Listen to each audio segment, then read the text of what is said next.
اقتلوا یوسف او اطرحوه ارضا یخل لکم وجہ ابیکم وتکونوا من بعدہ قوما صالحین۔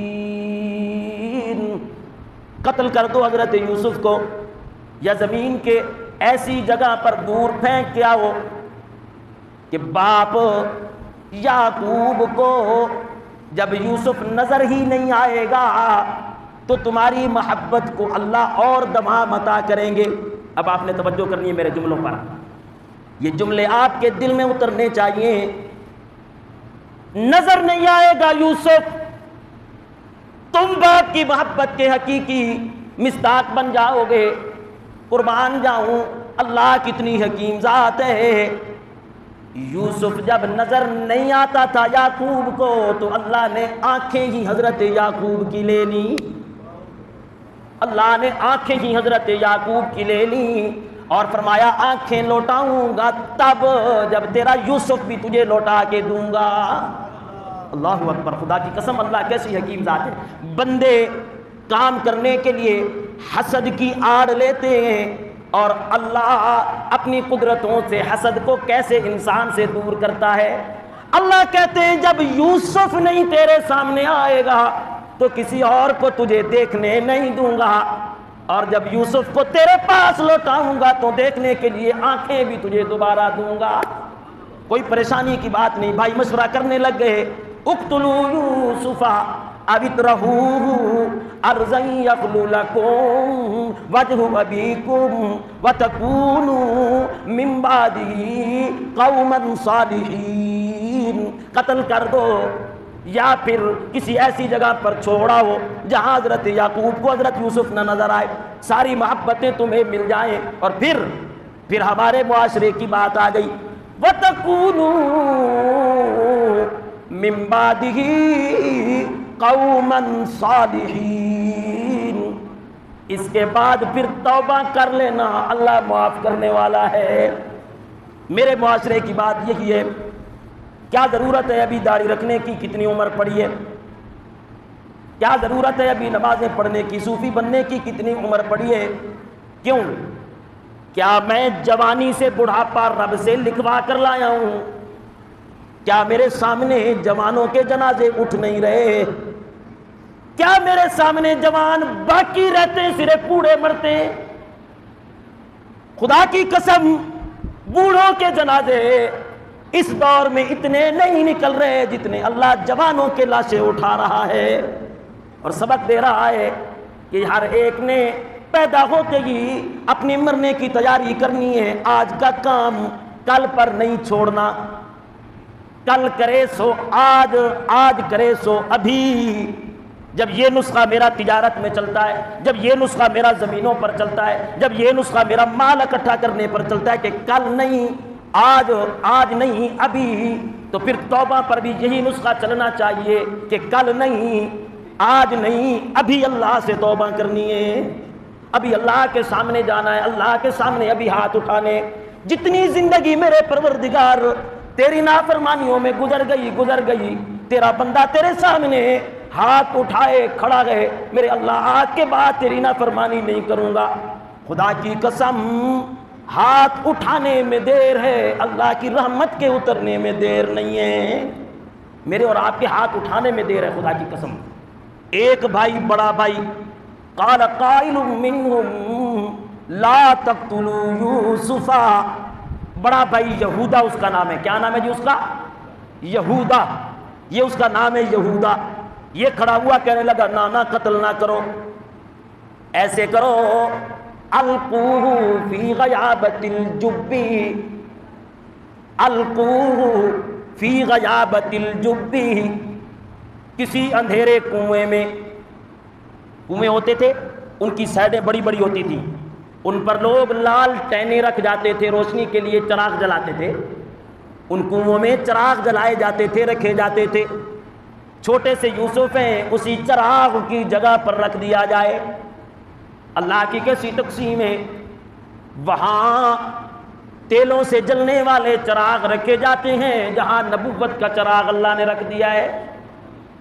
پہلے تیل کے چراغ سے وہ کنواں روشن ہوتا ہوگا، قربان جاؤں حسین یوسف کے چہرے کی روشنی سے روشنی پا رہا ہوگا۔ القوہ فی غیابت الجبی، ایک سائڈ پر، ایک کنارے پر اسے رکھ دینا، ایک کوئی نہ کوئی قافلہ آئے گا اٹھا کر لے جائے گا۔ یوسف سے تو باپ یعقوب جدا ہی نہیں ہوتے، کیا کریں، کیا مشورہ کریں؟ مشورے میں سارے بھائی حضرت یعقوب کے پاس پہنچے اور کہنے لگے لا تأمنا علی یوسف وَإِنَّا لَهُ لَنَاصِحُونَ۔ میں نے آج سے ارادہ کیا، انشاءاللہ آج سے ارادہ کیا کہ ایک رکوع ہر روزانہ، ہر جمعے کو ایک رکوع قرآن کا وہ رکوع اللہ کے بندوں سے کیا کہتا ہے، وہ ہر جمعے پہ ایک رکوع آپ کو سنایا کروں گا انشاءاللہ۔ قرآن کو شروع کریں، قرآن مقدس کو شروع کریں، ایک رکوع۔ آج یہ پہلا رکوع، دوسرا رکوع حضرت یوسف علیہ الصلاۃ والتسلیم کے واقعے کا میں نے آپ کے سامنے ذکر کیا، اسی ترتیب سے چلیں گے انشاءاللہ۔ یہ صحیح ہے موضوع کہ کوئی نہ جی، انشاءاللہ یہی ٹھیک ہے نا۔ قرآن پاک آپ بر وقت تشریف لائیں گے تو مزہ انشاءاللہ آپ کا دوبالا ہوگا۔ اس کے لیے بڑی محنت کرنی پڑتی ہے، تفسیریں اٹھانی پڑتی ہیں، دیکھنی پڑتی ہیں، کوئی کمزور بات نہ نکل آئے اسے پرکھنا پڑتا ہے۔ 10 کتابیں یوں اکٹھے رکھ کے ہر ایک کو آپس میں ملانا پڑتا ہے کہ کہیں سے کوئی کمزور بات نہ نکل آئے منہ سے جو پکڑ کا سبب بن جائے۔ یہ کوئی آسان کام نہیں ہوتا۔ تو یوں جب میں اتنی محنت کر کے آؤں گا تو آپ بھی بر وقت آئیں گے انشاءاللہ، تو پھر انشاءاللہ قرآن پاک کو سننے کا مزہ آئے گا۔ اب حضرت یوسف علیہ السلام کے بھائی باپ کے پاس جا پہنچے، لا تأمنا علی یوسف، آپ ہم پر اطمینان کیوں نہیں کرتے یوسف کے معاملے میں؟ وَإِنَّا لَهُ لَنَاصِحُونَ، ہم تو اس کے بڑے خیر خواہ ہیں۔ بھائیوں سے بڑھ کر خیر خواہ اور کون ہوتا ہے؟ لیکن شیطان اتنا بڑا دشمن ہے، وہ جب چاہتا ہے بھائیوں میں بھی پھوٹ ڈال دیتا ہے۔ اب یہاں کیا چیز کام آتی ہے؟ اب توجہ کیجیے، اپنے معاشرے کو بھی درست کیجیے۔ جب بھائیوں میں پھوٹ ڈلنے لگے تو کوئی نہ کوئی ایسا فرد درمیان میں آتا ہے بھائیوں میں سے جسے اللہ صبر کے اس مقام پر کھڑا کرتا ہے کہ اسے اللہ نے چن کر اجر عطا کرنا ہوتا ہے۔ ہاں، جب بھائیوں میں پھوٹ ڈلنے لگے نا، توجہ کیجیے اب یہ بات، جب بھائیوں میں پھوٹ ڈلنے لگے تو پھر اللہ چنتا ہے ان بھائیوں میں سے ایک بندے کو جسے اللہ صبر کے اس مقام پر کھڑا کرتا ہے جہاں اللہ نے کسی زمانے میں حضرت یوسف کو کھڑا کیا تھا۔ سمجھ لیجیے اب یہ بات، جب بھائی بھائی کا مخالف ہونے لگے تو پھر توجہ سے رہنا ہے کہ اب شیطان کی چالیں چلنے لگی ہیں۔ اب شیطان اپنی چالیں چلنے لگا ہے جیسے حضرت یوسف اور ان کے بھائیوں کے درمیان چل گیا۔ یہ واقعہ سنا کر اور واقعہ بیان کر کے اللہ بتلانا تو اس امت کو چاہتے ہیں نا کہ جب بھائیوں کی آپس میں خیر خواہی کے جذبات نہ رہیں تو پھر انہیں سمجھنا چاہیے کہ ان کے درمیان چال شیطان چل چکا ہے۔ اب صبر کے مقام کے لیے کس کو چنا جائے گا یہ بھائی خود آپس میں دیکھیں کہ کسی اللہ صبر کے مقام پر چنے گا۔ بھائیوں نے چال چلی، حضرت یوسف نے صبر کیا، پھر آپ بتائیے مجھے اللہ نے کامیابی کے زینے کس کے سامنے طے کروائے؟ بھائی کامیاب ہوئے یا حضرت یوسف کامیاب ہوئے؟ جس نے صبر کیا وہی کامیاب ہوا۔ ارسلہ معنا غدا یرتع ویلعب وإنا لہ لحافظون، بھیجیے نا حضرت یوسف کو ہمارے ساتھ۔ کیا آپ نے اپنے کھوٹے سے باندھ لیا ہے اس بیٹے کو؟ ذرا باہر کھیلے کودے، ہمارے ساتھ نکلے، بغات کے پھل کھائے، اور ہیں جو صحیح ہم انا لہ لحافظون، ہم جو ہیں نا اس کی حفاظت کرنے والے۔ اب ان لفظوں پر ایک ایک لفظ کو میں آپ کے سامنے ذکر کرتا آ رہا ہوں۔ انا لہ لحافظون، بے شک ہم ہیں نا اس کے محافظ۔ توجہ کیجئے، توجہ کیجئے، انا لہ لحافظون، بے شک ہم ہیں اس کے محافظ۔ یہ محافظ تھے یا دشمنی کرنے والے تھے؟ یہ تو دشمنی کرنے لگے تھے، یہ تو دشمنی کرنے لگے تھے۔ اللہ نے یہ جملے بھائیوں کی زبان سے نکلوائے، ہم ہیں نہ اس کی حفاظت کرنے والے۔ اور اللہ بتلانا یہ چاہتے ہیں اپنے اپنے محافظوں پر اعتماد اتنا نہیں کرنا، اصل بندوں کا محافظ کون ہے؟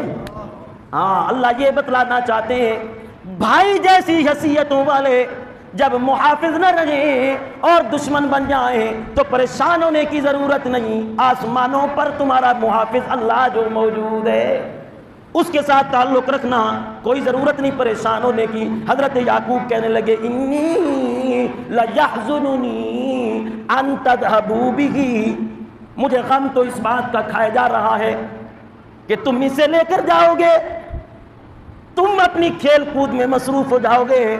اخاف ان یاکلہ الذئب، میں ڈرتا ہوں کہ اسے بھیڑیا کھا جائے گا۔ اب یہ بھیڑیے کے الفاظ حضرت یعقوب کی زبان پہ کس نے ڈالے؟ اللہ کی حکمت کی چکی چل رہی تھی نا پیچھے سے۔ بھائی تو پتہ نہیں کیا کیا مشورے کرتے، کیا کیا معاملے کرتے، کیا کیا جھوٹ کرتے، لیکن یہ معاملہ اللہ کی قدرت اور اس کی حکمت کا ہے، اس لیے کہ اللہ نے ان اصحاب کو بھی تو آگے چل کے معافی کا اعلان دینا ہے۔ یہ بھی تو حضرت یعقوب کے بیٹے ہیں، حضرت یوسف کے بھائی، انہیں بھی تو اللہ نے معاف کرنا ہے۔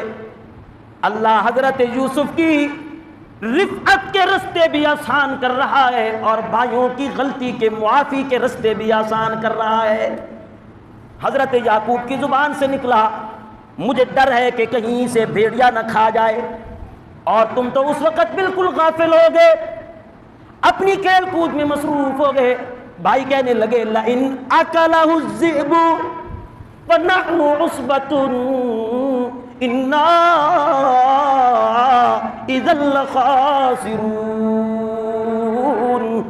قربان جاؤں ابا جی، یہ کیسی بات ہے، بھائی کو بھیڑیا کھا جائے ہم بھی موجود ہوں، اس سے بڑے اور خسارے والی بات کیا ہوگی؟ ہماری موجودگی میں بھیڑیا انہیں کھا نہیں سکتا، ہماری موجودگی میں بھیڑیا انہیں کھا نہیں سکتا۔ یہ اشارہ کس بات کی طرف تھا؟ کہ وہ سب کچھ تو ہم کرنے والے ہیں جو دشمنوں نے کرنا ہے، تو بھیڑیا تو کہاں کھائے گا؟ ذهبوا به واجمعوا ان يجعلوه في غيابة الجب، اکٹھے ہو کے چلے گئے، متفق ہو گئے اس بات پر کہ انہیں ایک کنویں اندھیرے میں چراغ والی جگہ پر رکھ دیا جائے۔ اللہ اکبر، اللہ اکبر۔ اب یہاں آپ نے توجہ کرنی ہے، انہوں نے چراغ والی جگہ پر رکھا، اللہ نے حضرت یوسف علیہ السلام کے دل میں بات ڈالی، اوحینا الیہ لتنبئنہم بامرہم ھذا وہم لا یشعرون۔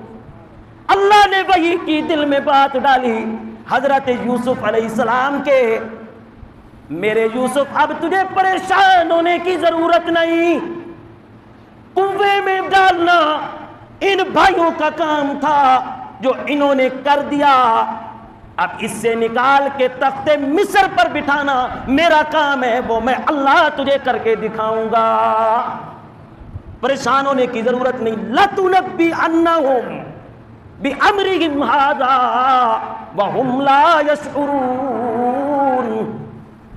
تجھے چراغ کی جگہ پر کنویں میں ڈالنے والے یہی بھائی، ایک دن خیرات کے لیے میں اللہ تیرے سامنے بادشاہ بنا کے کھڑا کروں گا کہ تو بادشاہ بنا بیٹھا ہوگا اور تیرے یہ بھائی تجھ سے خیرات مانگنے وہاں آئیں گے۔